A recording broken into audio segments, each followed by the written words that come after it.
ಅಸಭ್ಯ ವರ್ತನೆ ಮಾಡ್ದ, ಕಳ್ಳತನ ಮಾಡ್ದ ಅನ್ನೋ ಆರೋಪದ ಅಡಿಯಲ್ಲಿ ಬಾಲಕನೊಬ್ಬರಿಗೆ ಚಿತ್ರಹಿಂಸೆ ಕೊಟ್ಟಿರುವ ಘಟನೆ ದಾವಣಗೆರೆಯಲ್ಲಿ ವರದಿಯಾಗಿದೆ.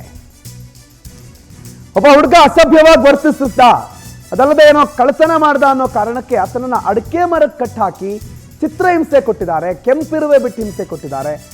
ಹಲ್ಲೆ ಮತ್ತು ಹಿಂಸೆಗೆ ತಪ್ಪಾಯ್ತು ಬಿಡಿ ಅಂತ ಬಾಲಕ ಚೀರಾಡ್ತಾನೆ. ದಾವಣಗೆರೆ ಜಿಲ್ಲೆಯ ಚನ್ನಗಿರಿಯ ಅಸ್ತಾಪನಹಳ್ಳಿ ಬಳಿ ನಡೆದಿರುವ ಘಟನೆ ಇದು. ಹಕ್ಕಿ ಪಿಕ್ಕಿ ಜನಾಂಗದ ಬಾಲಕನ ಮೇಲೆ ಅವನ ಸಂಬಂಧಿಕರೇ ಹಲ್ಲೆ ಮಾಡಿರೋದು. ಕೆಲ ತಿಂಗಳುಗಳ ಹಿಂದೆ ನಡೆದಿರುವಂಥ ಘಟನೆ ಇದು. ಈಗ ಸ್ವಲ್ಪ ತಡವಾಗಿ ಬೆಳಕಿಗೆ ಬಂದಿದೆ. ಚನ್ನಗಿರಿ ಪೊಲೀಸ್ ಠಾಣೆಯಲ್ಲಿ ಈ ಬಗ್ಗೆ ಪ್ರಕರಣ ಕೂಡ ದಾಖಲಾಗಿದೆ.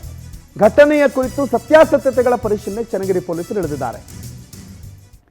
ಕುಟುಂಬದವರು ಅವ್ರ ಕಡೆಯವರೇ ಎಲ್ಲ ಸೇರ್ಕೊಂಡು ಹಿಂಗೆ ಕಂಬದಲ್ಲಿ ಕಟ್ಟಾಗಿ ಹೊಡೆದಿದ್ದಾರೆ ಅಂತಂದ್ರೆ ಏನು ಅಂತ ಪ್ರಶ್ನೆ. ಯಾಕಂದ್ರೆ ಈ ಹಕ್ಕಿ ಪಿಕ್ಕಿ ಜನಾಂಗದವರು ಸಾಮಾನ್ಯವಾಗಿ ಅವರ ಜನಾಂಗದವರು, ಅವರ ಕುಟುಂಬದವರು, ಅವರ ಫ್ಯಾಮಿಲಿಯವರು ಅಂತಂದಾಗ ಶಿಕ್ಷೆಗಳನ್ನು ಅವರವರೇ ಕೊಟ್ಕೋತಾರೆ. ಅಂಥ ಹಲವು ಉದಾಹರಣೆಗಳಿದೆ. ಇಲ್ಲಿ ನೋಡಿ ದೃಶ್ಯಗಳನ್ನು.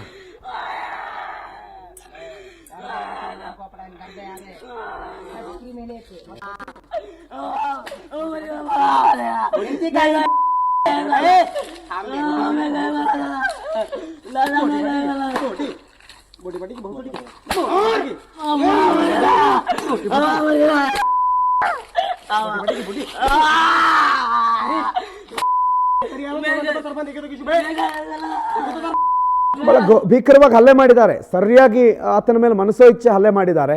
ಆತನದ್ದೇನೋ ತಪ್ಪು ಸರಿ ಅದೆಲ್ಲ ಇನ್ನೂ ಗೊತ್ತಾಗ್ಬೇಕು, ಯಾರು ತಪ್ಪು ಯಾರು ಸರಿ ಅಂತ. ಬಟ್ ಹಲ್ಲೆ ಮಾಡೋ ಅವಕಾಶ ಯಾರಿಗೂ ಇಲ್ಲ. ಭಾರತದಲ್ಲಿ ಕಾನೂನಿನ ಅಡಿಯಲ್ಲಿ ಯಾರಿಗೂ ಹಲ್ಲೆ ಮಾಡೋ ಹಾಗಿಲ್ಲ. ಅದು ಕಾನೂನಿನ ಅಡಿಯಲ್ಲಿ ಬರೆಯೋದು, ಅದು ಪೊಲೀಸರು ಮಾಡಬೇಕಾಗಿರೋದು, ಅಥವಾ ಪೊಲೀಸರು ಕೂಡ ಒಂದು ಹಂತದವರೆಗೆ ಹೋಗ್ಬೋದು, ಬಿಟ್ಟರೆ ಅದನ್ನು ಮೀರಿ ಹೋಗೋ ಹಾಗಿಲ್ಲ. ನೋಡಿ, ಪಂಪ್ ಸೆಟ್ ಕಟ್ ಹಾಕಿ ಆತನ ಕಾಲಿಗೆ ಕೆಂಪಿರುವೆ ಬಿಟ್ಟು ವಯರ್ನೆಲ್ಲ ಹಿಡ್ಕೊಂಡು ಹೊಡೆದು ಕೈಯಡಿ ಸಿಕ್ಕಿರೋ ಮರದ ಪೀಸ್ಗಳನ್ನು ಹಿಡ್ಕೊಂಡು ಪೈಪ್ಗಳನ್ನು ಹಿಡ್ಕೊಂಡು ಆತನ ಮೇಲೆ ಹಲ್ಲೆ ಮಾಡಿದ್ದಾರೆ. ಆತನಿಗೆ ಸರಿಯಾಗಿ ಹೊಡೆದಿದ್ದಾರೆ, ಚಿತ್ರಹಿಂಸೆ ಕೊಟ್ಟಿದ್ದಾರೆ.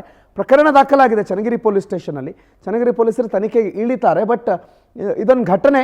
ಆತ ಮಾಡಿರೋ ತಪ್ಪಿಗೆ ಕೊಡಬಹುದಾದ ಶಿಕ್ಷೆ ಇದಲ್ಲ ಅಂತ. ಒಂದು ವೇಳೆ ಆತ ತಪ್ಪು ಮಾಡಿದ್ದೇ ಹೌದು ಅಂತಾದರೆ ಅದಕ್ಕೆ ಬೇರೆ ಶಿಕ್ಷೆ ಕೊಡ್ಬೋದಿತ್ತೇನೋ, ಅಥವಾ ಪೊಲೀಸರಿಗೆ ಕರ್ಕೊಂಡೋಗಿ ಒಪ್ಪಿಸ್ಬೋದಿತ್ತೇನೋ. ಹೀಗೆ ಚಿತ್ರಹಿಂಸೆ ಕೊಡೋದಿದೆಯಲ್ಲ, ಇದು ಸರಿಯಲ್ಲ.